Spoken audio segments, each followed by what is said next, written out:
Welcome to a new daily top AskReddit video. Today's topic. Doctors of Reddit, what do we not know about the human body? I have a very niche answer. We don't know what is supposed to naturally bind to the area that benzodiazepines work at. Benzodiazepines, BZD, are medications like Xanax and Valium. They produce anti-anxiety effects, and they have a very distinct chemical shape to fit into the BZD site in a group of 5 proteins.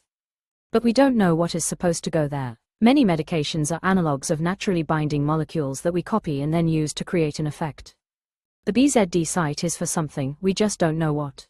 Edit, all you wonderful people. I am headed to bed.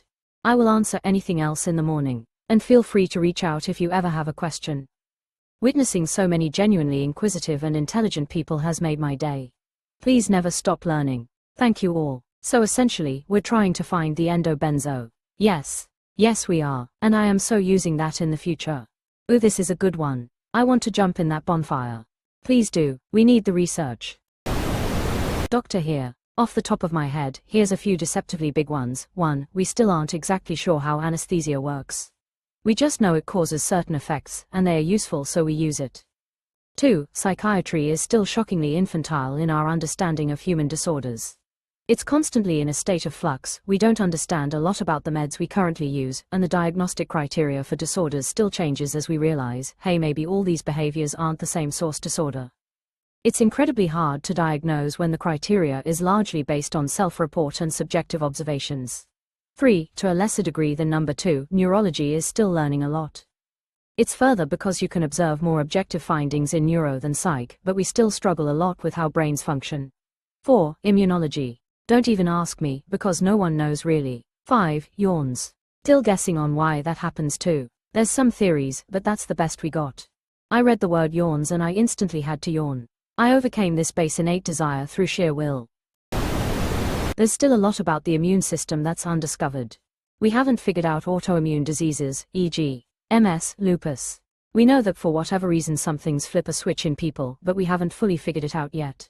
My sister has it and she is the first in our family on both sides to have it.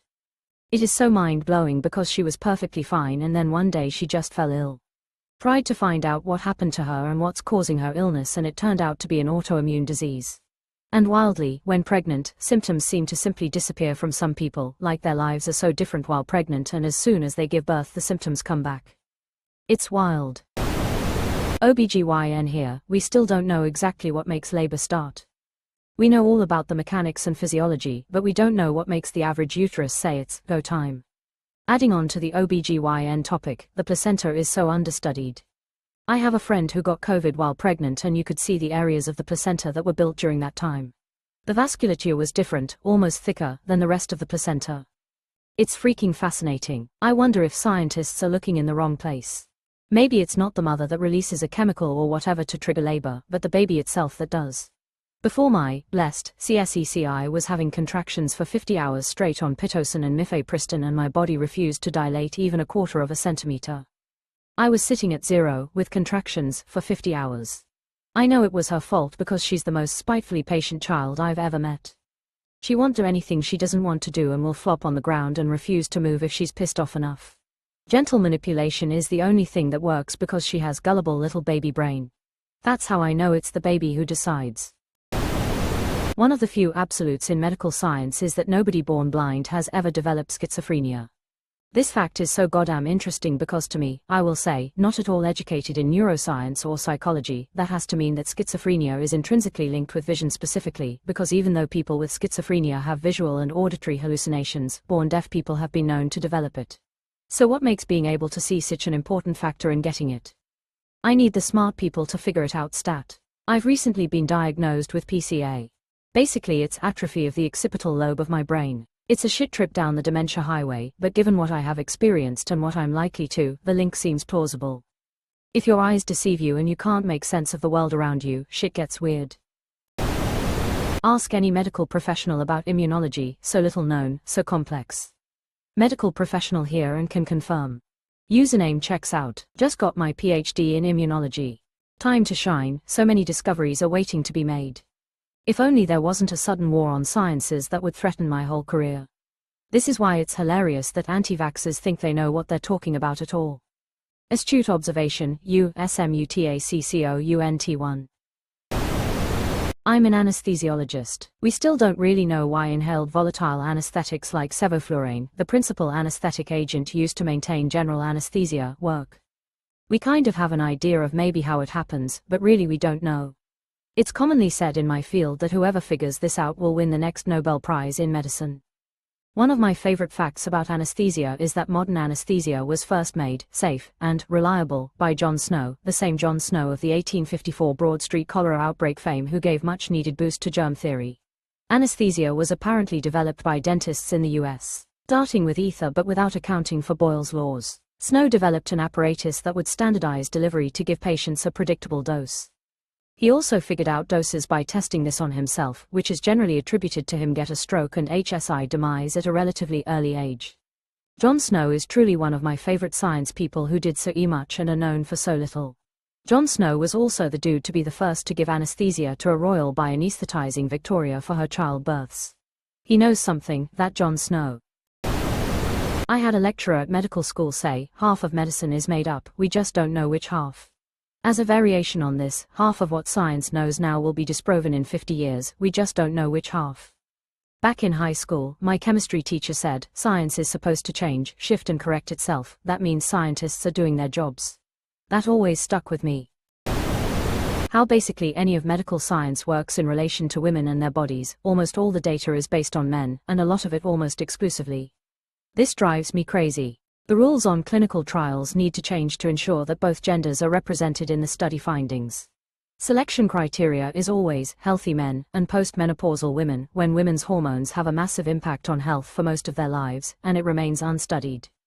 Being a woman is difficult when it comes to receiving care. The answer to many ailments is anxiety, depression, and, being a woman, FFS. Viagra, a drug found to significantly improve period pain. An actual thing that most women deal with every month. The research was canned, the drug isn't licensed for women. Meanwhile, men are gifted erections because it was studied widely. Men's sexual pleasure is more important than the pain women face for nearly a quarter of their fertile lives. While it is certainly true that medical science prioritizes men's health, my understanding is that medical research on female neurology and hormones is hamstrung by a surprising problem. Animal models work for men but not for women. A male human has a lot more in common with a male rat than a female human has with a female rat. For example, male human libido is primarily governed by testosterone, just like a rat's. Female lab animals, and most mammals, however, have an estrous cycle, which humans don't. We can induce sexual activity through hormone manipulation in a female rat, but we have no idea how it works for female humans. The hormones that cause a rat to want to have sex do not have the same effect on women. Because of the animal model problem, the only way to understand a woman's hormones and neurology as well as we understand a man's would be to do horrifying experiments on them. Studies on hormones and hormone therapy are so minimal. It's a damn shame. Lots of stuff. Most of our medicines and treatments are fairly unsophisticated, as in, they treat one part of a chemical cascade that's occurring in the body. For many medicines, it's not even clear how they work, or even if they work. For example, look at the actual efficacy trials of name-brand antidepressants. When you look at them in aggregate, they look like they barely work. Yet, basically everybody knows somebody whose life was saved by a specific antidepressant. Closing parenthesis. When my doctor prescribed me propranolol for my migraines, he basically said, it's a blood pressure medication but it also works for migraines. Nobody knows why it reduces migraines but it does, so we prescribe it. And he's right, it does work lol. Have some lawyers in my family who take propranolol before speaking during a big trial. Apparently has a calming effect.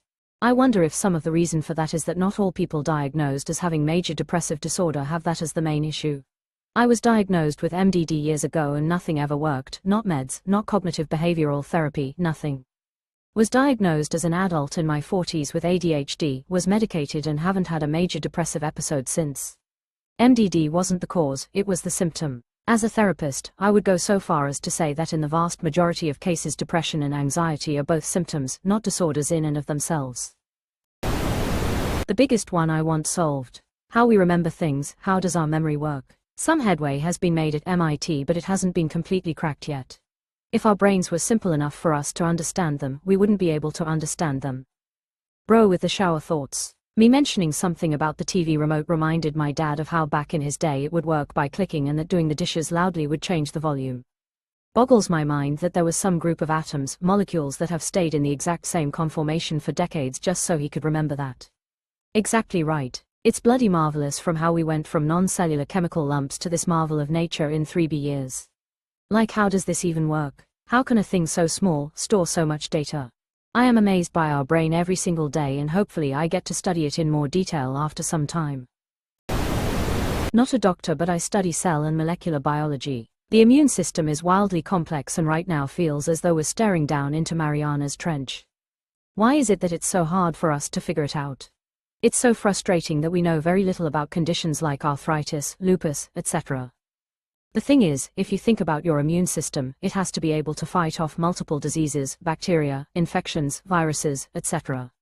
Your body just knows how to do it, sometimes with the help of medicine of course, but the fact that it can actually manage to do it with multiple external threats means there's complexity to the system. It's like if you had a computer and it has to know how to calculate 1 + 1, but also it can play videos, type a document and send an email. There are multiple parts working together to achieve these tasks a computer can do. Given that the role of the immune system is so important and so complex, we would need to know how every single external threat interacts with our bodies and immune systems, which would mean we would also need to know the intricacies of every external threat. Each threat is unique and different from the other, but somehow your body manages to fight a lot of these external threats. It's like trying to go through every possible combination of ordering numbers 1 to 20 or 1 to 50. There are so many possibilities and combinations in that. I am not an expert, but that's how I see it as it relates to our immune systems.